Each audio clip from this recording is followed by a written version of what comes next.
Hey everybody, this is Joe Payne, Political Payne, here with another video where today I want to talk about the big news today, and that is that Vice President Joe Biden has picked a running mate. He finally did it, and to the surprise to not many, including myself, I kind of saw this coming. It is California Senator Kamala Harris. Now, Harris first came to my attention, obviously, as a Californian. I was aware of her during the 2016 election. She was our attorney general before that. But it became obvious to me she was angling for the White House during her first year in 2017, as a senator, that is, when she co signed with Senator Bernie Sanders on Medicare for All. I, like many progressives, was kind of let down that she backed away from that legislation during the primary. And it kind of, might illustrate why she wasn't as popular during the primary, that she didn't give a full embrace of progressive policies. She also got a big boost in the polls after she criticized Joe Biden for some of his policies, which do go speak to institutional and systemic racism. Joe Biden was a part of that, for sure. But as soon as she backed down on Biden, that's when her polling kind of went down. But I think many view Harris as the pragmatic choice for Biden in his campaign. Obviously, she's a lot younger than he is, woman of color, and he had pledged to choose a woman as a running mate. And so we kind of see here that this is what some might call the identity politics ticket or picking Kamala Harris. But, she also does have quite a bit of experience. She made a name for herself really quickly in the Senate by grilling Republicans, using her experience as the Attorney General in California and her prosecutorial experience to really kind of grill Republicans during Senate hearings. I think she famously got Jeff Sessions to kind of freak out and raise his voice at her and get really upset. But the pick of Harris, it's left a lot of progressives crestfallen, I think, because her prosecutorial record showed, just a lot of impunity. She kind of gloated about wanting to prosecute. I believe when she was attorney general in the Bay Area, of prosecuting parents when their kids were truant. So, like going after families that have kids that are truant, especially if those kids are, or their parents are low income, the family's low income. That might be a reason why kids are late or don't make it to school all the time, because the family is low income, the parents are working their butts off. Another thing she came under fire for was specifically sending trans women to prisons of their biological assignment at birth. So sending trans women to male prisons where they were victimized, raped, attacked. And so the other thing about Kamala Harris is being a prosecutor. Progressives called her Cop Mala, right? So that was the other criticism of her.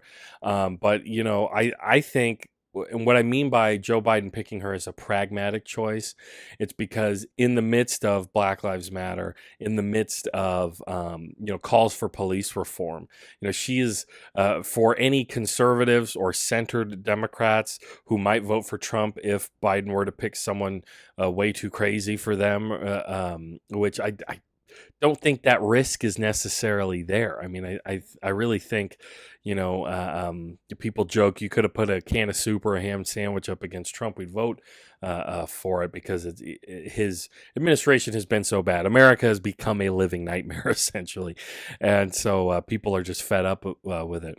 But it kind of shows, the left, and I'm definitely of the left, and I'm a progressive, they're trying to push for everything they can get. I definitely think having Kamala Harris as the running mate, she's not the most progressive candidate, but she is a California Democrat. It's not the same as choosing a Democrat from definitely a like a Midwestern state or a more right wing state or a right wing Democrat. I think it might help the shift that we see going on. The primaries that have been won recently. Cori Bush was a really great primary upset of a progressive upsetting kind of an incumbent, and others, of course. Eliot Engel went down, and others. But it's kind of illustrated the futility of this viewpoint of just let's get somebody who's not so left and not so progressive.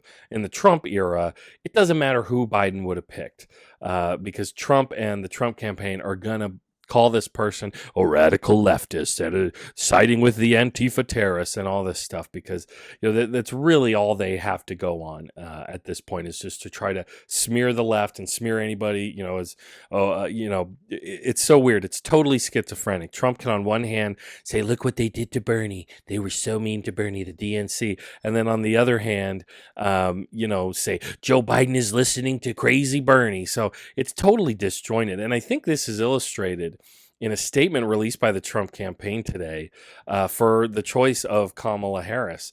And as we'll see here, the statement goes like this. Not long ago, Kamala Harris called Joe Biden a racist and asked for an apology she never received. Clearly, phony Kamala will abandon her own morals, as well as try to bury her record as a prosecutor in order to appease the anti-police extremists controlling the Democratic Party. In her failed attempt at running for president, Kamala Harris gleefully embraced the left's radical manifesto, calling for trillions of dollars in new taxes and backing Bernie Sanders' government takeover of health care. She is proof that Joe Biden is an empty shell being filled with the extreme agenda of the radicals on the left. Joe Biden is no moderate, and with Harris as his political living will, he is surrendering control of our nation to the radical mob with promises to raise taxes, cut police funding, kill energy jobs, open our borders, and appease socialist dictators. At the ballot box, Americans will resoundingly reject the abysmal failures of Biden-Harris in favor of the American first strength of President Donald Trump and Vice President Mike Pence.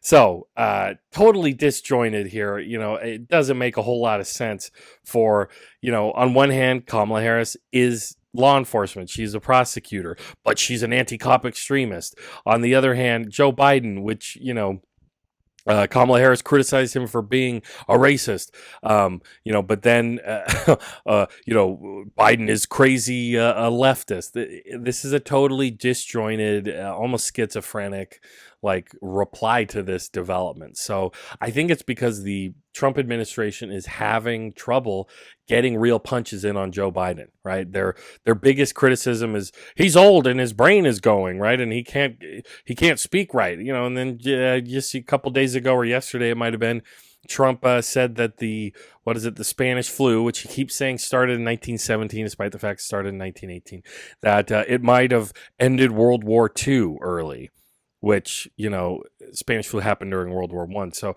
everybody makes gaffes, everybody makes slip-ups. But, if they're really trying to argue that Joe Biden is mentally incompetent, when we have Trump, who, even if his brain's all there, he is in every other way totally incompetent. He's just incompetent in his ability to even lead the country through any type of crisis. And right now we're have internesting crises that are going on. So, I think, like I said, I don't think this is the best day for progressives and lefties like myself. I think, honestly, though, any strong ticket that's going to take down Trump is in itself a victory for Trump, for us lefties. It will be a victory against Trump if we can get him out of the White House. Keep in mind, he's trying to mess up the election any way he can with lawsuits, with trying to hobble the Postal Service, discrediting vote by mail. I hope to do another video about that. But Trump is going to use every dirty trick he possibly can against Biden. And of course, Harris. They're going to lean hard on the culture war. Harris is biracial. She's Black and East Indian descent. So they're going to go after her for, they're going to make that a part of the culture war that has been ongoing on the right for a long time. And as you can see, they're already trying to link her to Black Lives Matter, even though I think Kamala Harris even she tried to blame all the hubbub about Colin Kaepernick taking a knee on Russian bots. So she's hardly been like super sympathetic to that movement. But they're just going to throw the kitchen sink at Joe Biden, and I think most Americans can just see what an just unmitigated disaster a Trump presidency has been for the country. Hopefully, as a lefty, hopefully Kamala Harris. I mean, this seems like setting her up to be the next president after Joe Biden. Hopefully, she can be pulled, to the left, if she was willing to co-sign with Bernie Sanders on Medicare for all. Maybe she'd be open to that type of legislation in the future. Hopefully, it was more than just obvious political posturing, which of course it was. We can't have stars in our eyes about these people, but I would say that that's about all I have to say on it for now. It's definitely an interesting development. People, here in California, it's been interesting to see Kamala Harris go from, just the junior senator from California to presidential candidate. She dropped out, of course, during the primary, but now, very well could be the first lady, Madam Vice President. So very interesting, update, interesting thing. But anyway, if you like what I'm doing here, please take a minute to possibly subscribe. Check out my website, politicalpain.com. Maybe give me a donation, whatever you want to do. It's up to you. This is a free country, hopefully, maybe for a little while longer. Again, you can find me on Instagram, Facebook, Twitter, and here on YouTube and my website at Political Pain. I really appreciate you staying informed with me here. Big news. We're going into November 2020. It's going to be crazy. I'm sure this is not going to be the craziest thing that happens yet this year. So thanks again for watching, everybody. Stay safe.